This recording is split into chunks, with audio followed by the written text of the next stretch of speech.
Now we shall begin. You should answer the questions as you listen, because you will not hear the recording a second time. Now listen carefully and answer questions 1 to 7. Hello. May I help you? Hello. Is this the right place for me to register to study foreign languages?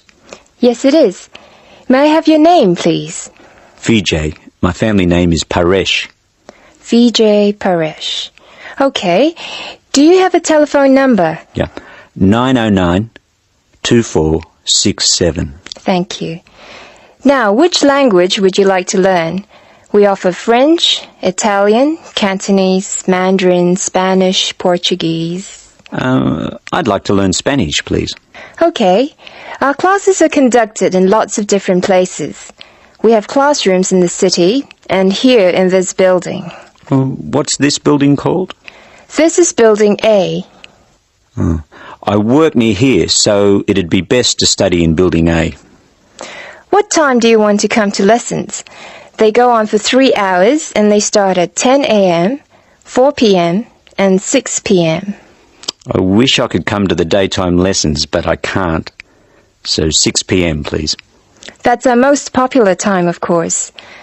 Have you ever studied Spanish before? No, I haven't. We describe our classes by level and number. Your class is called Elementary 1. Okay. When will classes start? Elementary 1 begins, just a minute, it begins on August 10. Great. Now what else do I have to do? Before you hear the rest of the conversation, you have some time to look at questions 8 to 10.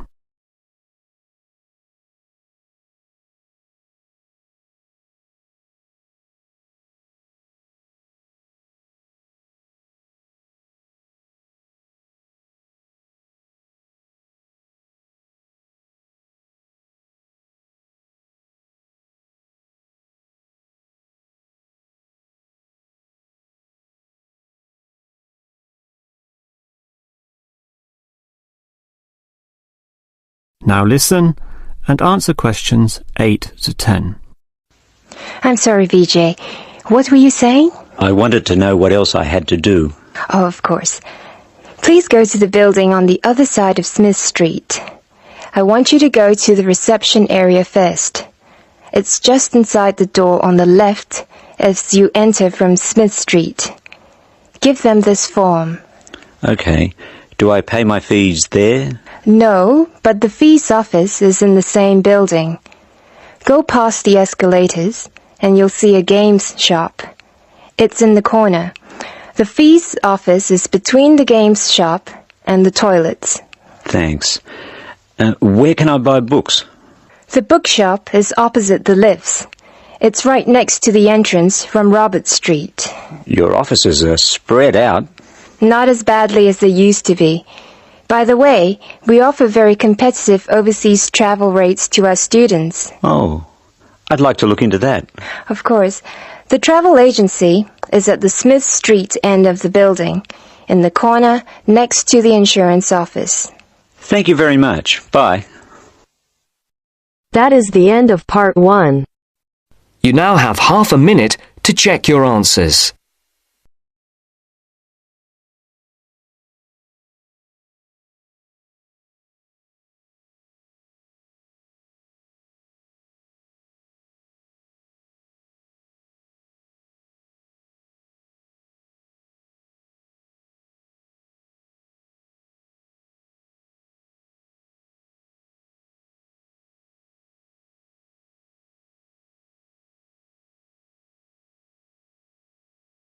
Part 2. You will hear the head teacher of a school giving a talk to parents about some new classrooms. First, you have some time to look at questions 11 to 14.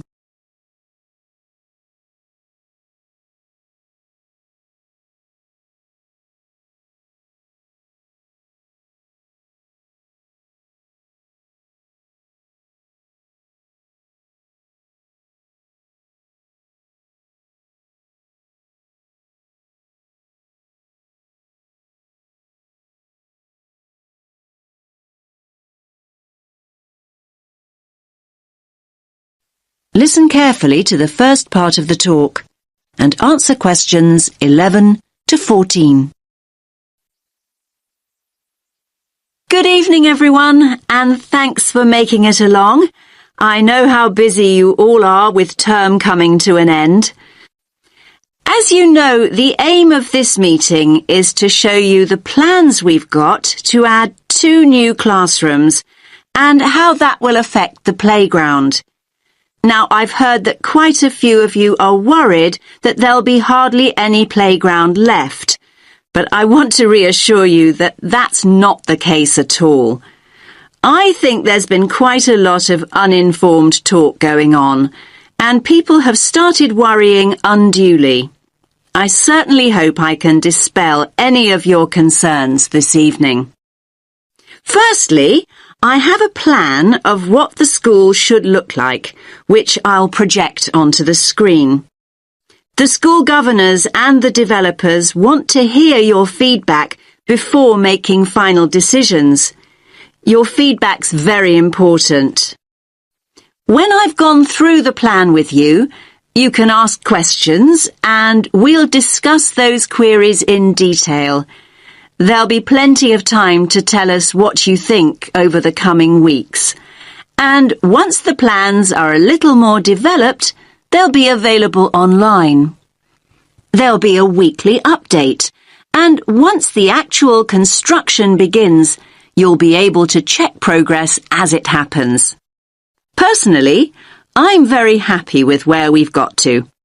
I knew we had to have the extra space, but I must admit I worried long and hard about what we might have to sacrifice for it. The developers have certainly convinced me that we've made the right decision. You now have some time to look at questions 15 to 20.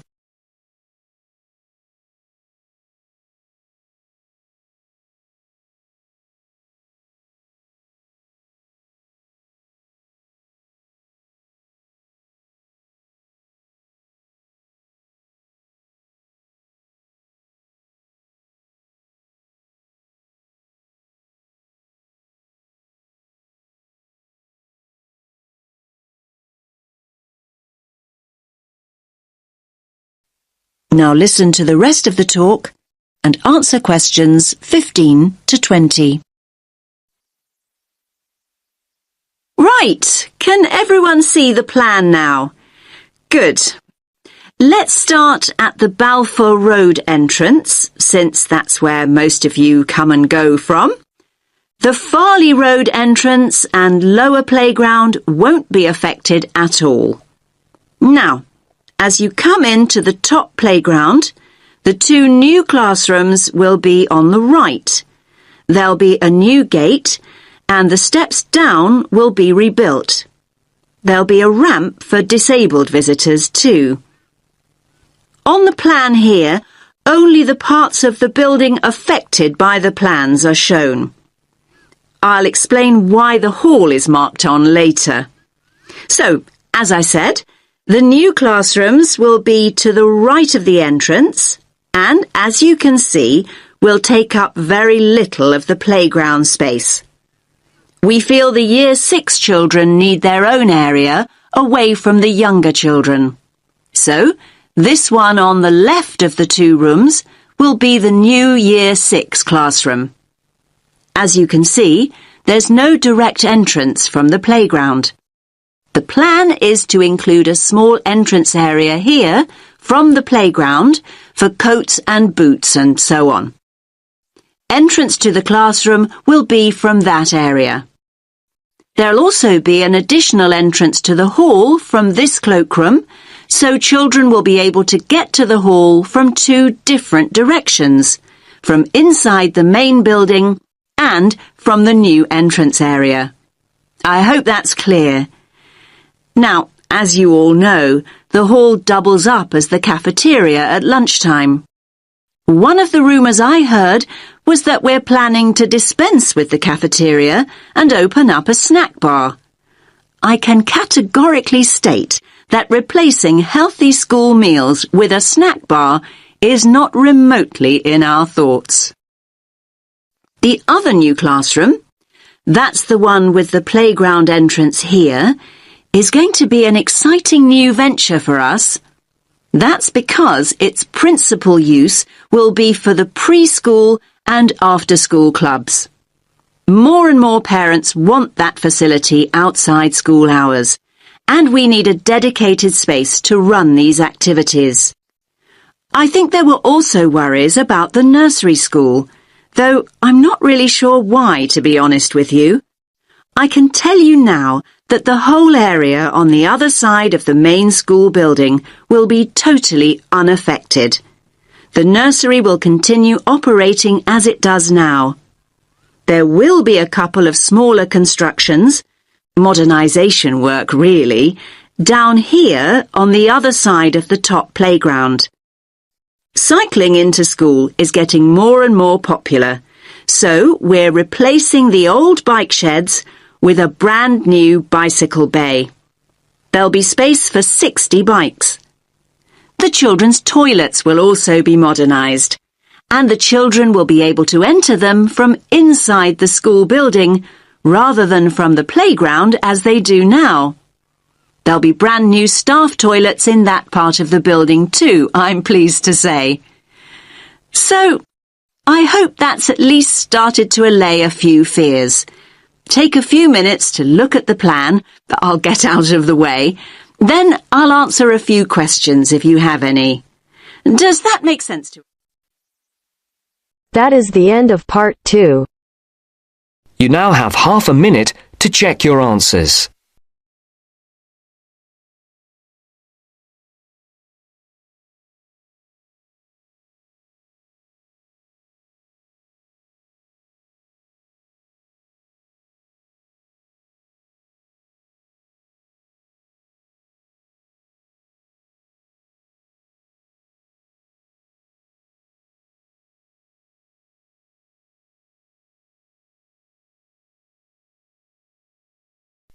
Now turns to part 3.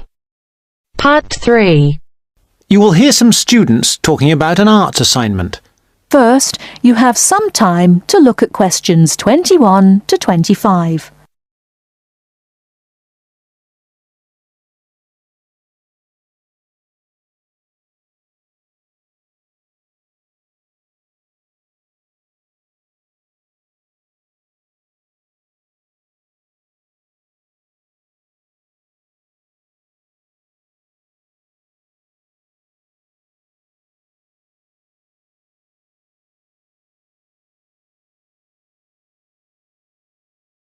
Now listen carefully and answer questions 21 to 25.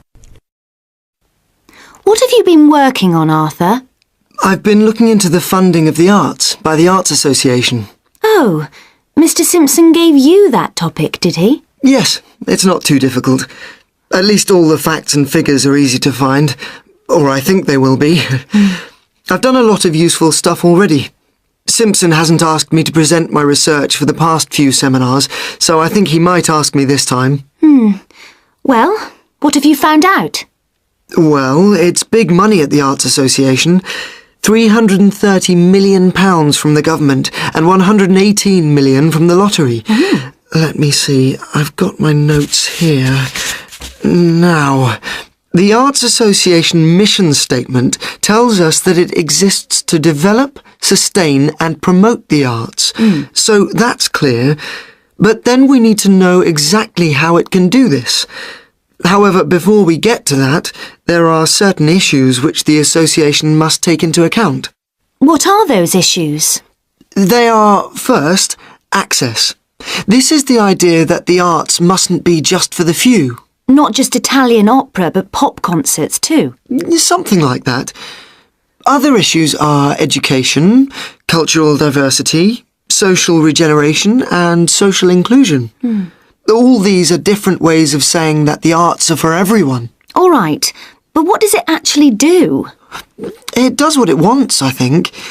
The government does not interfere in its activities, but demands that it gets value for money for its funds. But there must be certain programmes that it carries out. Oh, yes. There is the touring programme, which is what it says. That is, a programme to support... Give money to? Yes, that's right. To support touring companies, for example, dance companies, orchestras and so on. There is also the recovery programme. What on earth is that? It's a financial programme to give extra money to organisations which are financially in a bad way, or which might have financial difficulties in the future. Like it says, it's for their recovery. It all seems very complicated. It is. Before you hear the rest of the talk, you have some time to look at questions 26 to 30.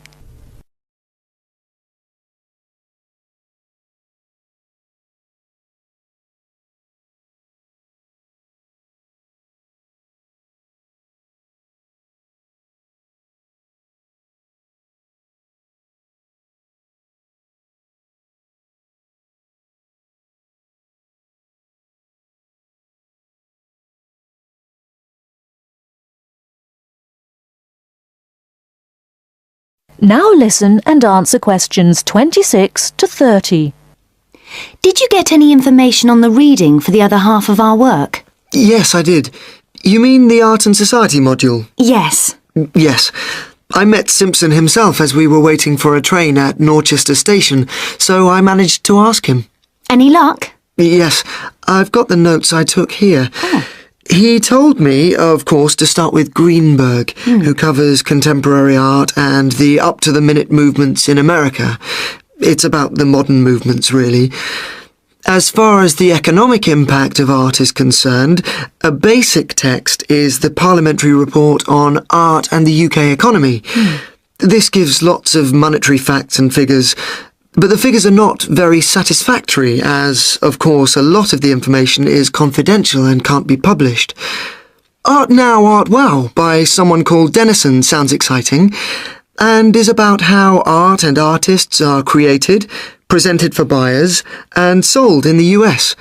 It's about the whole trade in art as a phenomenon. Like a product? Like washing powder? Yes, that's the idea of the book, anyway. And there's another one here. Oh, yes, by someone called Hampton. It's a book called American Art, which Simpson says is full of discussion on the relationship of art to the other aspects of culture, such as film, television, books, and so on. Popular culture, I suppose. Not just popular. Culture of all sorts, I imagine. Finally, for the spiritual and more abstract aspects of art, he recommends Art and the Mind of Modern Man by Frick. It's sort of about how art relates to how we think. He did have lots of other recommendations, but luckily his train arrived before he could move on to them. These seem enough to me. Yes, they're a good place to start. We will be busy. That is the end of part 3. You now have half a minute to check your answers.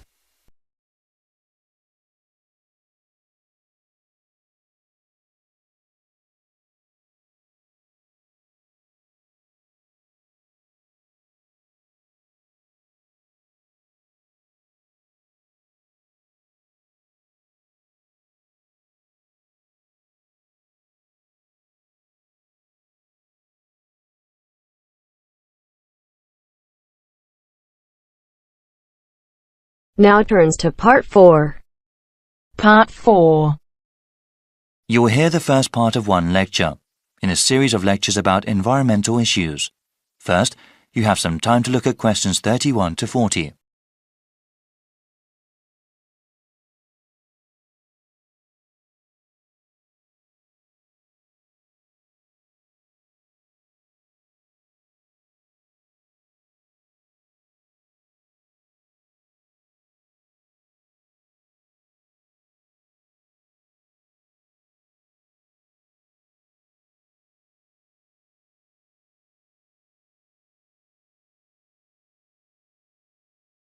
Now listen carefully and answer questions 31 to 40.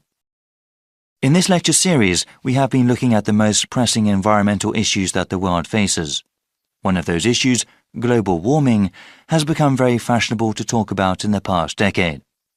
Though I'm not trying to diminish its importance as a problem, it must be understood that the effects of an increasingly warm planet will not be seen for many more decades. One problem affecting the lives of people right now is the scarcity of water. The need for fresh water will only increase as the world's population grows, especially in developing countries. In the future, changing weather patterns that come with global warming will only make the problem worse. People need water to drink, cook food, shower and wash clothes. Most of the planet is covered with water, but unfortunately only a tiny percentage of it is fit for human use. Of all the water in the world, less than 3% is fresh water. More than 2/3 of that remaining percentage is locked up in glaciers in Greenland, Antarctica and elsewhere, also unavailable for human use. The water vital for life comes from lakes, rivers, underground aquifers, rain and snow. This surface water, groundwater and precipitation is not disturbed equally across the Earth's surface. For example, Canada, which has about 0.5% of the world's people, contains about 10% of the world's readily available fresh water. Brazil makes up about 3% of the world's population, but within its borders contain nearly 12% of the world's freshwater resources. As the economies of developing countries grow, the need for fresh water also grows. One example of this has to do with the production of meat. In some countries, the demand for beef increases when people earn more money. However, raising cattle is incredibly water-intensive, requiring about 15 tons of water for 1 kilogram of grain-fed beef.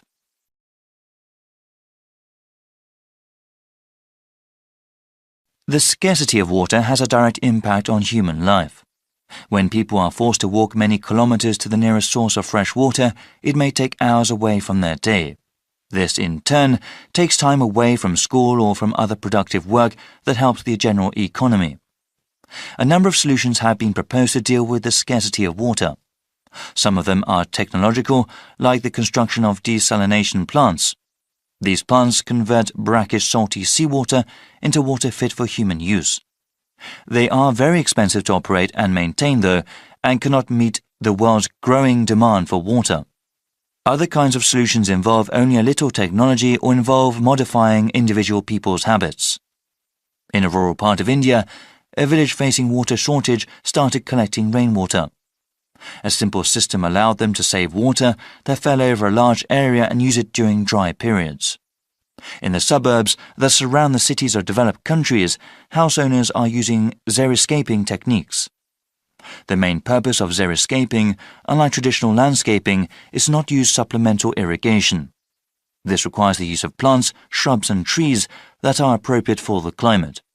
In dry areas, this means planting ones that use less water. In the future, many countries will need to use a variety of these techniques in order to provide enough water for their citizens. Water security will be of utmost importance to those governments, especially in areas that are politically unstable. That is the end of section 4. You now have half a minute to check your answers.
Give it to me.